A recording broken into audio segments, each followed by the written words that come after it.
د امریکا کرکټ T20 ورلد کپ ویزا لکه څنګه چې تاسو ته پته ده چې سږ کال به T20 ورلد کپ په ویسټ انډیز او په امریکا کې ترسره کیږي. نن تاسو ته داسې یو اسانه لاره درښیم د امریکا د ویزا اخیستلو دپاره چې هغې ته هیڅ شی هم نه دي پکار، هیڅ ډول اسناد نه ده پکار، نه آیلتس، نه ټوفل، نه بینک سټیټمنټ، نه ورته ژبه پکار ده، هیڅ شی ورته نه دي پکار او نه ورته تحصیل پکار ده. نو دغه ویزې ته هر څوک کولی شي چې اپلای وکړي آل اوور د ورلډ. که چېرته تاسې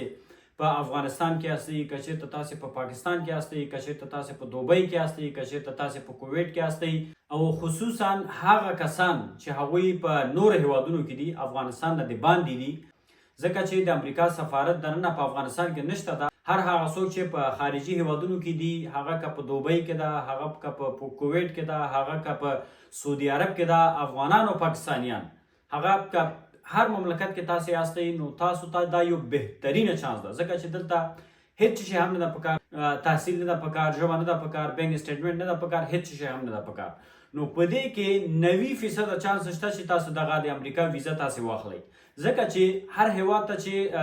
څوک اپلای کوي، ځکه چې هلته د سفر مقصد ډېر زیات ضرور وي. خو دغه ویزا چې ده دا سپورټس ویزا ده، او سپورټس ویزا نو د دې مقصد د دې هدف هر څه معلومه دي. نو دوی په خپله غواړي چې د مختلفو هیوادونو څخه ډېر خلک ورته راشي، ځکه چې دا د کرکټ ورلډ کپ د ویسټ انډیز او دا چې امریکا ته هم انتقال کړی، همدې د خاطره انتقال کړی چې ډېر خلک ورته راشي. نو همدې د خاطره د ویزا د ورکولو دغه پروسه هم ډېره اسانه کړې ده، ځکه چې ډېر شیان نه غواړي، لکه بینک سټیټمنټ شولو، اخوا دېخوا دغه جاخې او دغه جنجالونه، آیلټس او ټوفل دا شیان هېڅ شی نه دي پکار، ژبه ده، ځکه چې ته راځې شي دپاره د کرکټ لیدو دپاره ته راځې.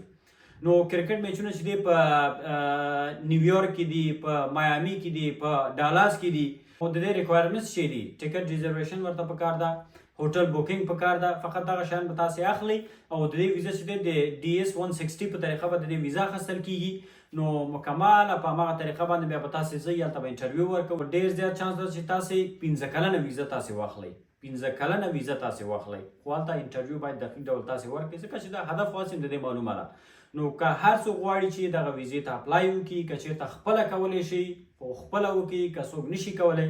انشاءالله زه ستاسو په خدمت کې. نو تاسې کولی شئ چې موږ سره هم د فیسبوک د پیج په ذریعه، چې د فیسبوک پیج نوم ده سټارټ ټو سټار،